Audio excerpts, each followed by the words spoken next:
There is something fascinating happening.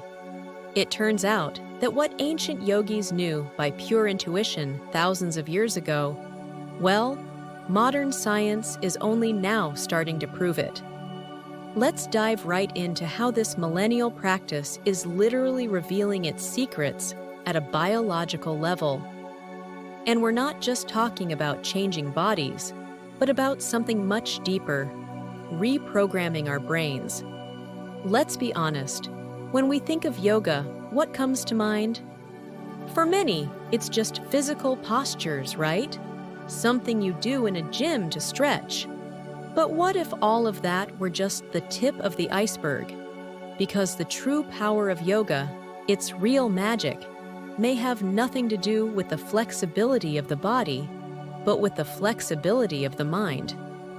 And this is exactly where things get truly interesting, because yoga has the capacity, the real capacity, to change our inner world from the root. In other words, it's not just about moving the body, not at all. It's about using the body as a tool to completely transform our experience of life. This phrase is key. It summarizes the essence of everything. Yoga presents itself as a powerful tool to master the mind, to somehow take conscious control over all those subconscious programs that run us. And at the end of the day, it's about taking the reins of our own biology, and why not? Our destiny. The 4 pillars of practice. Okay, so to truly understand how all of this works, the best thing is to break it down. Let's think of yoga not as a single thing, but as a complete integral practice that rests on 4 fundamental pillars. And the important thing is that they all work together. Primo, the physical practice. These are the postures and the breathwork, what almost everyone knows, right? Secondo, self-regulation. From there, things get deeper. We begin to develop the ability to manage stress, to not be dragged down by emotions. Third, awareness, consciousness. Something as simple and yet so difficult as observing our thoughts and sensations without judgment. Fourth degree, deep meditation.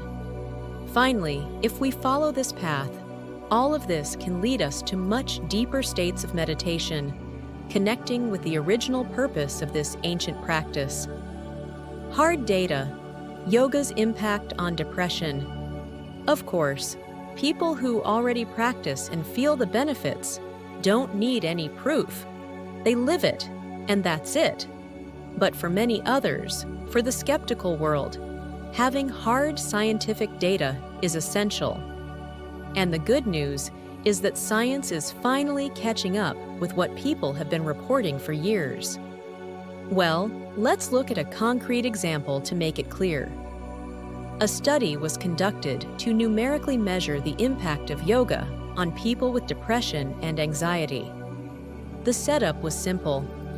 One group practiced yoga, and the other, the control group, simply continued with their usual treatment.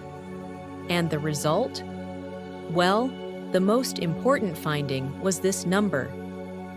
The group that did yoga had a 33% reduction in their depression indicators.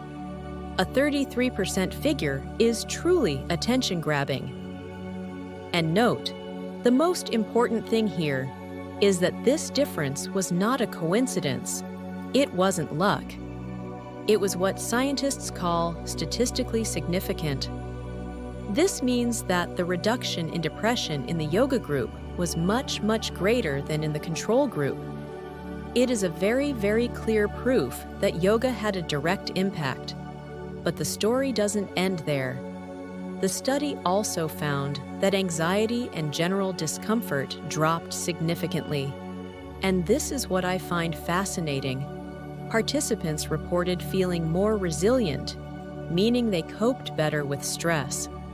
Not only that, but they began to have more positive and fewer negative experiences in their daily lives. And now comes the data that is probably the most surprising of all. How long did it take to achieve all this? just an average of 12 minutes a day, most days, and for only 6 weeks. This tells us something super important. You don't need hours and hours of practice to start seeing real and significant changes. Okay, we've seen what yoga does. Now let's get to the million-dollar question. How does it do it? What is happening inside at a biological level to explain these powerful effects? Well, the answer lies in that incredibly deep connection between the mind, the body, and our nervous system. To understand the mechanism, we have to touch on a key concept: prana. Within the philosophy of yoga, prana is like the fundamental scientific principle. It is the vital energy, the force that moves us. The idea is simple. When prana flows freely, without blockages, there is health and well-being. And this is great, because it shows us how ancient wisdom and modern science are talking about the same thing, but with different words. What the yogis called prana, vital energy, today's science describes as bioelectricity, ATP, adenosine triphosphate, glucose, and the cellular energy that keeps us alive. The nadis, those channels through which energy supposedly flowed, we now understand to be our nerves, the pathways through which all the electrical and chemical signals that control absolutely everything travel. So, how can we influence this entire system, this flow of energy and information? The answer is surprisingly simple: through the breath. It is the most powerful tool we have, and we carry it with us everywhere to regulate our own physiology. The process is simple, but its effects are incredibly profound. When we start breathing slower and deeper, we are sending a direct signal to our brain that says, "Calm down, everything is all right." This soothes the sympathetic nervous system, which is the one that activates that fight-or-flight response that generates so much stress. In essence, it is taking conscious control of something that is almost always automatic. Modern science is confirming this through 2 extremely precise and reliable channels. 1. Neuroimaging. We can literally see how yoga is rewiring the brain's connections, strengthening the areas related to calm and concentration. This is neuroplasticity in action. Secondo. Molecular level. We are seeing how the chemistry of our body changes and even how our genes are turned on or off. This is epigenetics, and it affects everything from our mood to our immune system. The final reflection. So the key point is this: yoga is not a simple pastime. It's not just for relaxing, it is a real biological intervention.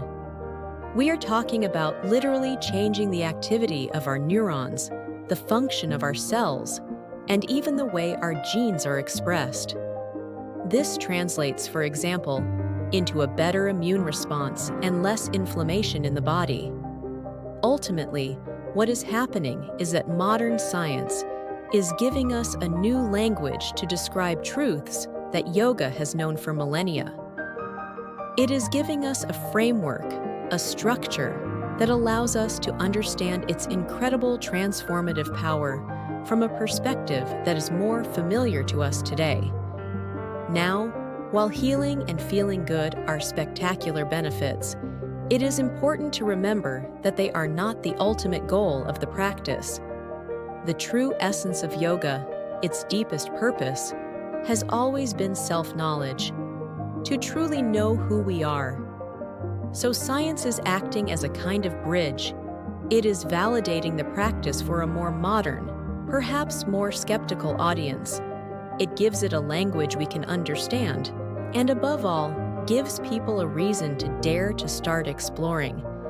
It offers the evidence that many people need to take that first step. And all of this leaves us with a final question to reflect upon. Science is doing incredible work, mapping the effects of yoga on the body and the brain. But will there be aspects of this practice that will always be beyond the reach of our instruments? Perhaps, just perhaps, that is precisely where science stops, and personal experience, the journey of each individual, truly begins. Well, that's all for today's video. Remember to leave me your like.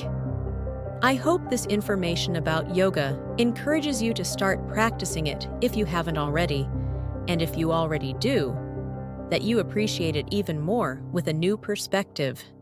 Tell me about it in the comments. I'll see you in the next video. Namaste.